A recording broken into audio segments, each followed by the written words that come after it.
de los 70. El incipiente cerebro del crimen, Wade T. Bulger, está tejiendo una sólida base en el sur de Boston, cuando de pronto una bomba estalla en la comunidad. En junio de 1974, un juez federal ordena la integración de todas las escuelas de Boston. En autobuses, los niños de las zonas blancas son trasladados a las escuelas de las zonas negras y viceversa. Se trata de poner en práctica la igualdad de oportunidades. Pero en Southie, el experimento es recibido con hostilidad. No se reconocen los derechos de una minoría, sacrificando los derechos de la mayoría. Ponía en entredicho a la propia comunidad. Habías nacido y crecido en el sur de Boston y tenías una escuela a menos de 3 manzanas de tu casa. ¿Ahora teníamos que abandonarlas para dejarle sitio a ellos? Ni hablar. En el sur de Boston estalla la protesta.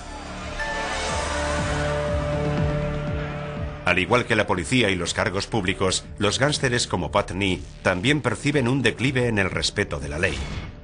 De hecho, se atacaba a la policía. La gente les arrojaba ladrillos y piedras, algo impensable antes del conflicto de los autobuses. ¿Que si aquello facilitó el trabajo a los criminales? Pues claro que sí. Durante el conflicto, nadie pasaría información a la policía, porque la gente se sentía asediada, como si fuesen rehenes. Éramos nosotros contra el resto del mundo.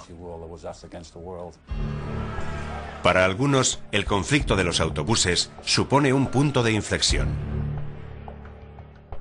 Kevin Weeks se acaba de graduar en el instituto cuando comienzan los disturbios. En septiembre de 1974 consigue un empleo como ayudante de seguridad en su antigua escuela, pero no tarda en verse arrastrado por la ola de violencia. Se suponía que yo tenía que aplacar los ánimos, pero donde había una pelea allí estaba yo, defendiendo a mis amigos. Weeks se mantiene fiel a sus compañeros y termina ante un juez acusado de agresión. La denuncia es desestimada, pero al abandonar el juzgado, Weeks es abordado por Billy O'Neill, un hostelero de la localidad. Allí mi vida cambió radicalmente de rumbo.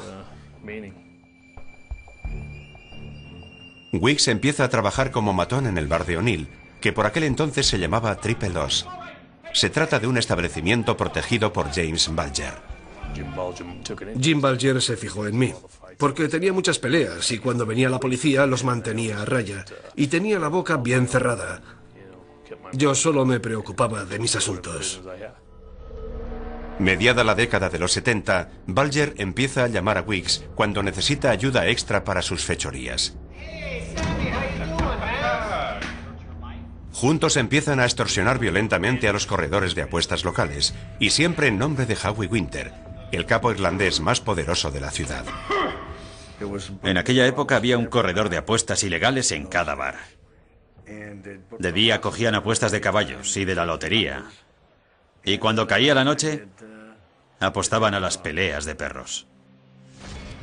Una táctica muy efectiva de chantaje es provocar el problema para después ofrecer una solución. Provocar un problema es realmente fácil. Si se trata de alguien que tiene un establecimiento, envías a unos cuantos para que se lo destrocen. Después vas a donde los afectados y les dices: escuchen, sé que alguien quiere matarles. Están ofreciendo 100.000 para quien prepagaban, así que nosotros creábamos el problema y nosotros lo resolvíamos. Aunque no existiera, el problema éramos nosotros. Bulger y Weeks trabajan de noche, a hurtadillas. Sus víctimas son por lo general miembros de la hermandad del crimen. Buscábamos a gente que como nosotros estaba metida en negocios ilegales. Nadie podía hacer nada ilegal sin que nosotros sacásemos nuestra parte. Así debía ser. Ayudando a Bulger a acosar a los criminales de la zona, Weeks acumula rápidamente una considerable fortuna. Es como si pones un cubo y poco a poco las gotas de lluvia lo van llenando. Y de repente está a rebosar. Teníamos tantas cosas en marcha que nos llegaba dinero de todas partes. Y de pronto, éramos ricos. Pat Nee es un atracador del sur de Boston con un largo historial. Él y Bulger fueron enemigos mortales una vez, pero ahora, atraído por la perspectiva del dinero fácil, decide unirse a ellos. La primera vez que recogimos la cuota semanal de protección de todos aquellos tipos, me quedé sin habla por la cantidad de dinero que había. Estaba claro que hasta entonces nos habíamos equivocado de negocio. Ahora bastaba con esperar y recoger los beneficios al final de la semana. No era necesario secuestrar a nadie ni armas. Bastaba con esperar sentado y asegurarse de que todo el mundo pagaba puntualmente. Aunque Nee sigue sin confiar en su nuevo socio, James Whitey Bulger. No me inspiraba confianza. Siempre estuve receloso. Nunca acababas de sentirte cómodo con él. A nosotros nos gustaba salir juntos y pasarlo bien. Él jamás fue capaz de hacer algo así.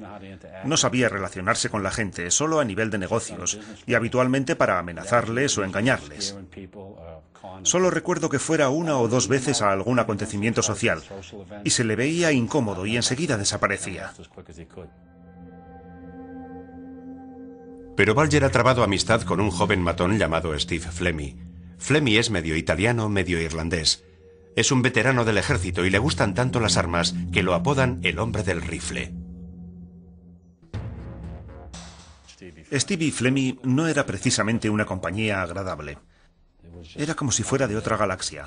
Podías llevar una hora hablando con él y de repente, así sin más, volvía otra vez al punto de partida de la conversación. No sé en qué mundo estaba, pero no estaba con nosotros. Aunque él y Whitey parecían entenderse muy bien. Con la ayuda de Flemmi, Bulger, que todavía se hace pasar por un leal miembro de la banda de Winter Hill, elimina discretamente a todo aquel que se interpone en su camino. A Eddie Connors, por hablar más de lo debido sobre un asesinato. A Polly McGonigal, porque había sido miembro de una banda rival. A Tommy King, porque una vez le había dado una paliza.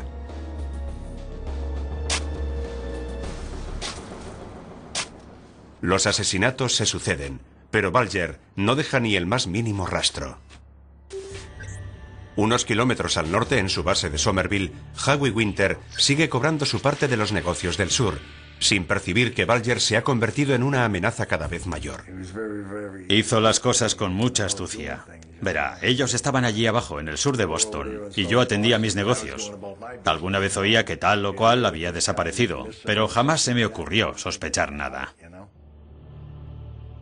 James Whitey Bulger se ha propuesto llegar a ser el jefe de la mafia irlandesa de Boston. Para 1978, solo Howie Winter se interpone en su camino, pero a Winter se le está acabando la buena estrella. Él controla las apuestas ilegales en Shuffle Downs, un popular hipódromo de Boston. Algunos corredores de apuestas están sobornando a los jockeys y drogando a los caballos para amañar los resultados. Pero un jockey es cogido infraganti y no tarda en contárselo todo al FBI. Su testimonio es suficiente para poner entre rejas a Howie Winter durante 10 años, acusado de asociación de malhechores. De pronto, Bulger y Flemmi, aunque son miembros de la banda de Winter, se encuentran con las manos libres. Tras la caída de Winter, Bulger toma el mando. Nee sospecha de él. Whitey estuvo allí preparando el asunto, pero él y Stevie desaparecieron a tiempo. Pudieron cogerlos, pero no los cogieron. Bulger y Flemmi eludieron el procesamiento porque el FBI retiró las acusaciones contra ellos. La razón es, a todas luces, sorprendente. Bulger y Flemmi, a la sazón los gánsteres irlandeses más poderosos de Boston, resultan ser también informadores del FBI.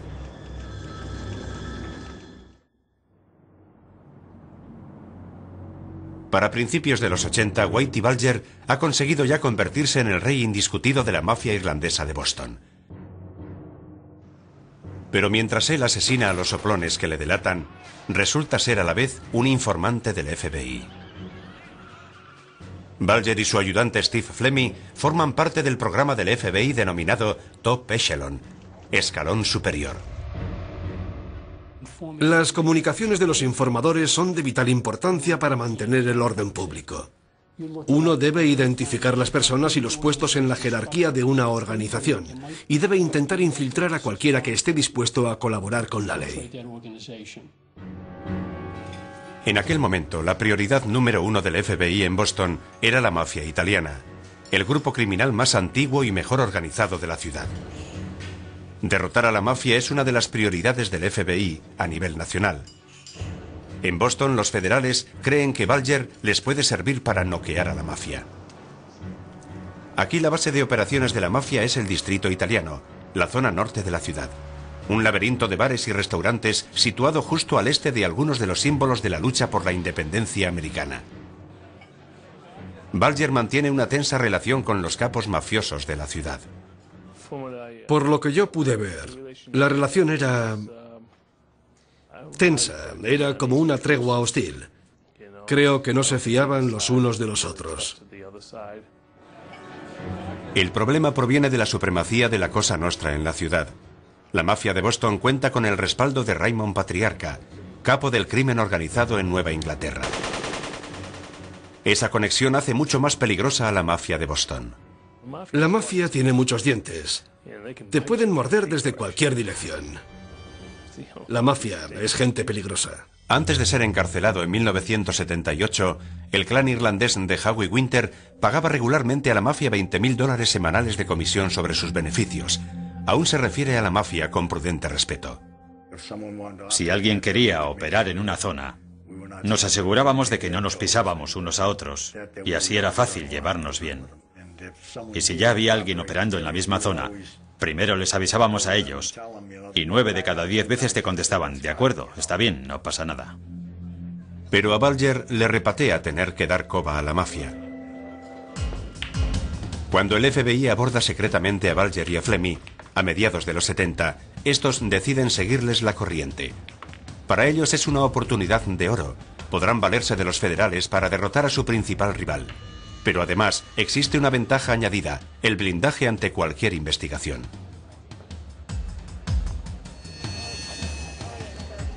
Bajo el programa Top Echelon, el FBI puede blindar a los informantes ante la policía para que sigan en la calle suministrando información. Habitualmente el FBI y el resto de las fuerzas policiales intercambian detalles de sus operaciones contra el crimen organizado. Pero en el caso de Bulger, el intercambio solo circula en un sentido. No existe obligación alguna de compartir la información. No hay ninguna ley ni reglamento que así lo establezca. Pero es evidente que en beneficio de la ley debería haber algún canal de comunicación entre las fuerzas de seguridad. Pero ese canal no existe. Y el FBI no revela a los policías locales el estatus de informador de Bulger.